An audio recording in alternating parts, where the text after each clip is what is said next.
सर्वांना जय हिंद, जय महाराष्ट्र, जय हिंद, जय भारत. एस रविराज, रवींद्र चांगो शिंदे.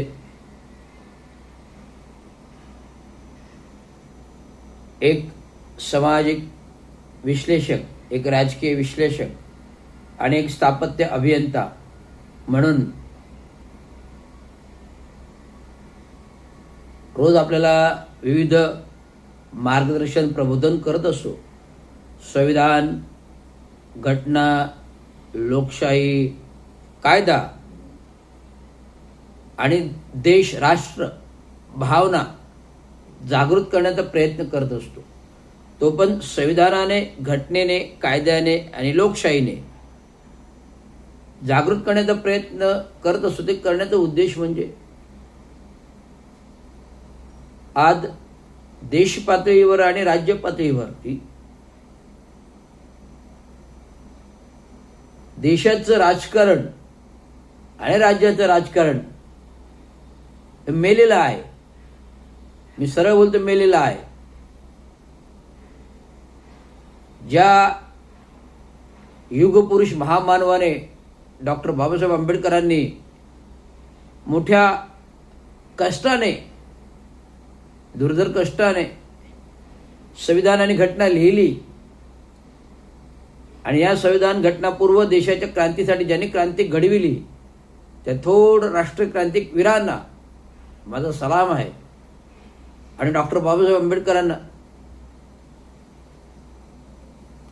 27 जून 1923 रोजी ज्यावेळेस लंडनमधून शिकून बाबासाहेब आंबेडकर भारतात आले आणि अनेक चळवळी स्वतंत्रपूर्व घडवल्या डॉक्टर बाबासाहेब आंबेडकरांनी. इकॉनॉमिक्स सारख्या विषयांमध्ये प्रावीण्य PhD मिळवून ज्या माणसाकडे 32 डिग्र्या, 9 भाषांचं अधिराज्य आहे असा जगातला माणूस एकमेव डॉक्टर बाबासाहेब आंबेडकरांनी होत.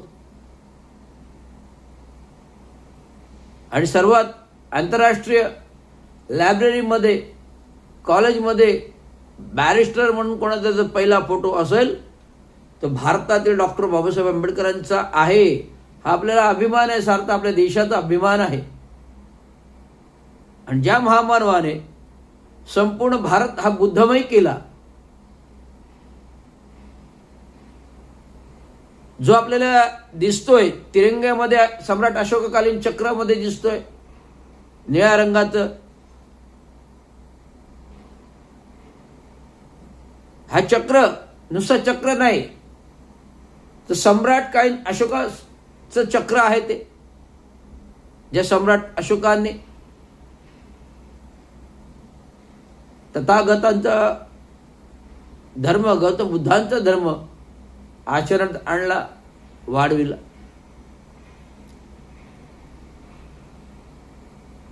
जिथे धर्म घडला, ज्या बौद्ध गायामध्ये महाबोधी बौद्ध विहार घडवलं सम्राट अशोककालीन,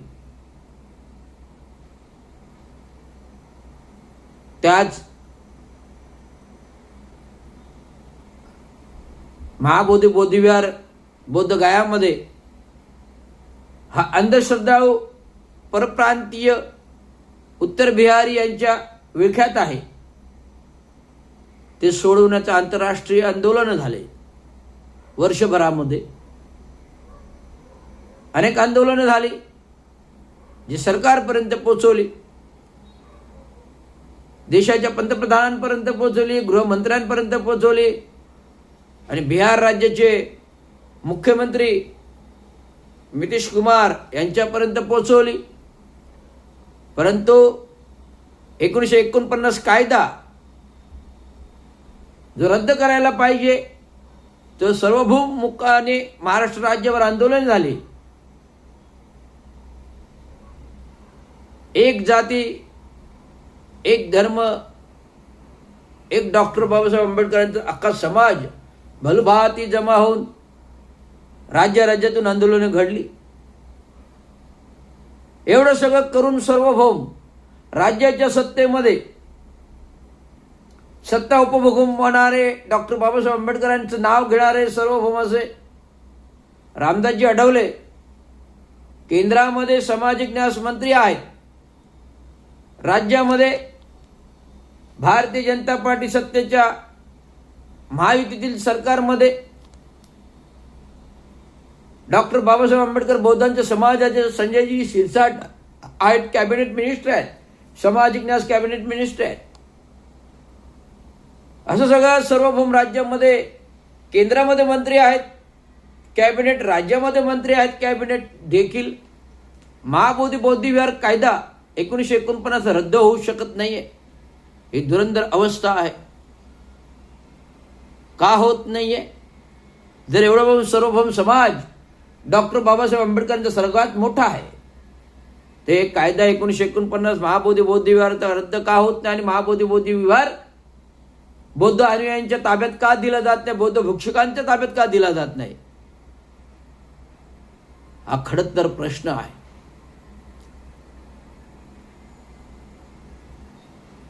आणि आज भीमाच्या रक्ताची माणसं समाज जागृती करून आरक्षण उपवर्गीकरणाचं आंदोलन परवाच्या 30 तारखेवर येऊन ठेपलेलं आहे.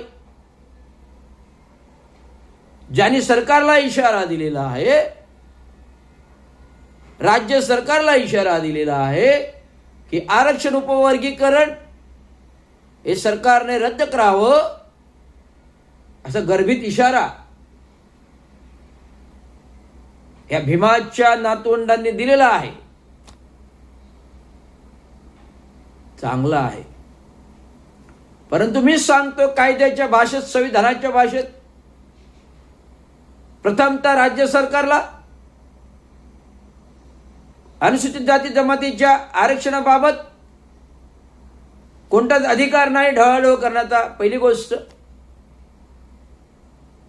दुसरी गोष्ट, बिहार कोर्टने एका अनुसूचित जाती जमातीच्या केसमध्ये निर्णय दिला की कुठल्याही राज्य सरकारला अनुसूचित जातीमध्ये बदल करण्याचा अधिकार सार्वभौम दिलेला नाही, तो केंद्र सरकारला आहे. ही दुसरी गोष्ट. तिसरी गोष्ट, सर्वोच्च न्यायालयाचे न्यायमूर्ती मध्ये होऊन गेले बाबासाहेब आंबेडकरांचे, ते म्हणाले होते काहीतरी उपवर्गीकरण द्यायला पाहिजे. तो धागा पकडून सरकारने सेवानिवृत्त न्यायमूर्ती बदर आणि आयोग यांची समिती गठीत करून याबाबत सर्वे करून अहवाल तयार केला. तो केवळ एक जाती जमातीसाठी, ती जमात आहे मांग.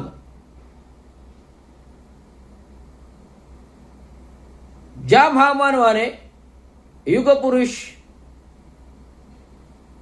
बोधिसत्व बॅरिस्टर डॉक्टर बाबासाहेब आंबेडकर यांनी संविधान आणि घटना घडविताना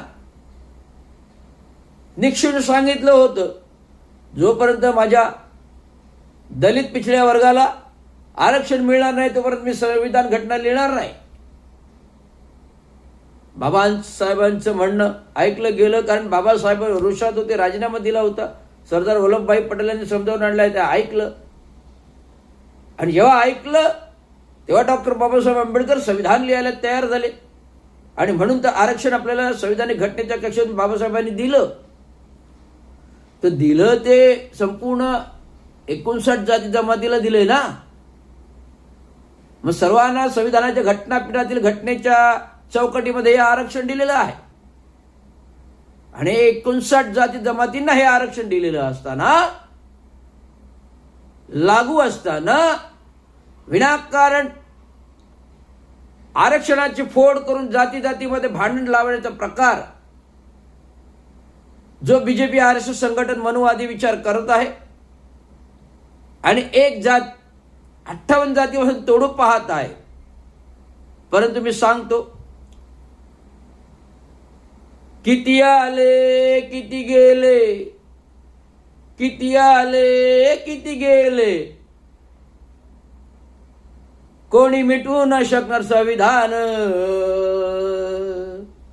हमारी जान संविधान. संविधान हमारी जान. किती आले किती गेले, किती आले किती गेले, कोणी मिटवू न शकणार संविधान. हमारी जान संविधान, संविधान हमारी जान. म्हणून सांगतोय, हे घटना बाह्य संविधानाच्या विरोधात जे काही प्रकार चालू आहे, बीजेपी RSS मनुवाद विचारता, मी जे काही गाण्यातून म्हटलं, कोणी किती आले तरी तोडू शकणार नाही असं हे संविधान आहे. ना जाती जातीला तोडू शकणार असं हे संविधान आहे, ना जाती जातीपासून वेगळं करणार असे संविधान आहे.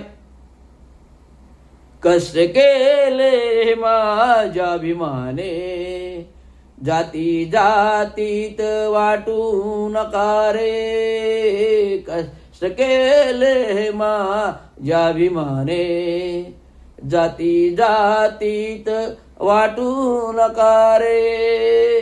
कष्ट केले माझ्या अभिमाने, जाती जातीत वाटू नका रे. अशा प्रकारचं एक काव्य आहे की भीमाने कष्ट केलेत माझ्या, आणि कष्टातून हे आरक्षण साकारलेलं आहे. ते विभागणी करून जाती जातीतून वाटून घेऊ नका. त्यामुळे मांग समाजाला गर्भित इशारा आहे की कोणीही मनुवादी जातीवादीचं ऐकून आपल्यामध्ये फाटाफुटी पाडू नका आणि आरक्षणाचा विस्का करू नका, जे डॉक्टर बाबासाहेब आंबेडकर यांनी दिलेलं आहे. कायद्याच्या चौकटीत ते देताच येत नाही, हे राज्य सरकारलाही माहीत आहे. परंतु राज्य सरकार जाती जाती मध्ये भांडण लावण्याचा प्रयत्न करते, कारण त्यांना सत्ता हवी आहे, निवडणुका हव्या, इलेक्शन्स हव्यात, म्हणून हे करत आहे. 2029चं भविष्य बघा काय असणार आहे. जे केंद्रातील 12 वर्ष सरकारने केलं, सार्वभौम असे म्हणतात, मी पंडित जवाहरलाल नेहरूंचा रेकॉर्ड तोडला.